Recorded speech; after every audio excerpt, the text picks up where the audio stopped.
नमस्कार दोस्तों, मैं गंगेश पांडे आप लोगों के सामने एक नए वीडियो के साथ आया हूँ।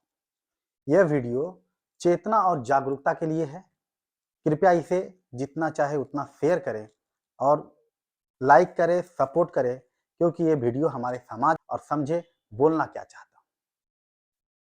ब्राह्मण बहुत ही दुष्ट होते हैं। ये शब्द किसके हैं? हमें हमारा हक चाहिए। ये शब्द किसके हैं? हमारे साथ अन्याय हुआ है। ये शब्द किसके हैं? हम एक नए समाज का गठन करेंगे। ये शब्द किसके हैं? हम वाल्मीकि समाज के वंशज हैं। ये शब्द किसके हैं?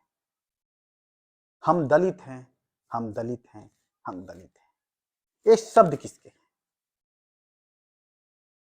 ये सब शब्द राजनीति से जोड़ा जाए या हमारे देश के पुराने इतिहास से, तो ये शब्द आपको बाहरी दुनिया के ही मिलेंगे।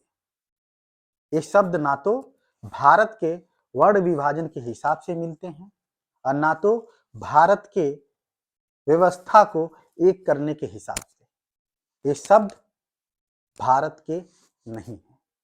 भारत में असंतुष्टि की भावना फैले, समाज में विभिन्नता आए, इसलिए इन शब्दों का निर्माण किया गया। ब्राह्मण सबसे उच्च होते हैं, बात सही है। ब्राह्मण सबसे उच्च होते हैं, बात तो सही है, लेकिन अत्याचारी होते हैं, ये कितनी हद तक सही है? दलितों पे बहुत ज्यादा ब्राह्मणों ने जुल्म किया। ये बात सही है कि नहीं है मुझे नहीं मालूम, लेकिन ये बात किसने बोला?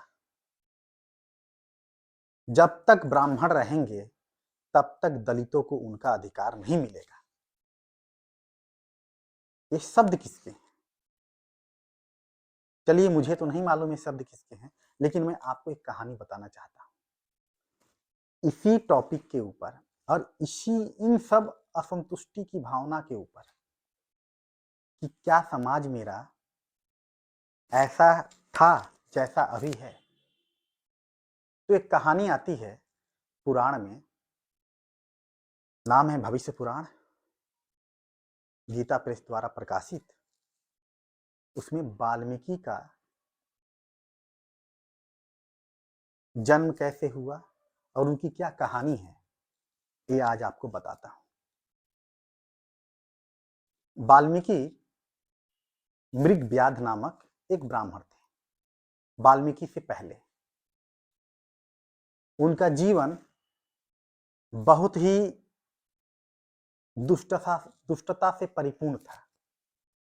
वो बहुत अत्याचारी थे, लेकिन सबसे ज्यादा अत्याचार जो होता था ना, उनका ब्राह्मणों पे ही होता था। वो क्या करते थे कि अगर कोई ज्ञानी ब्राह्मण उनसे मिला तो उसको मार देते थे, क्योंकि उसका ज्ञान उन्हें कहीं प्रभावित करता था। और ये दुष्ट थे, ये दुष्ट प्रवृत्ति के थे, ब्राह्मण थे कि कोई भी ज्ञानी आदमी, जैसे कोई बैल आदमी है, बुद्धि का बैल हो, बैल आदमी नहीं, बुद्धि का बैल हो, या जड़ जाति का हो, जड़ बुद्धि का हो, तो क्या करता है मालूम? वो करता ये है कि अगर उससे कोई ज्ञानी व्यक्ति मिल गया तो उसके हर बात को काटता है।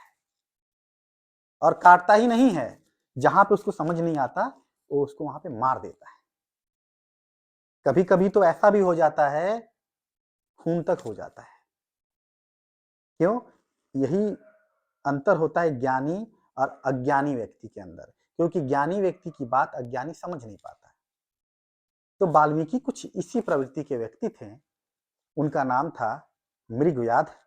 वो जितने भी ज्ञानी ब्राह्मण मिलते थे उनको मार के उनका जनेऊ ले लेते थे। अभी मैं एक कहानी बताऊंगा, इसके विपरीत कितनी समाज में अव्यवस्था फैलाई गई।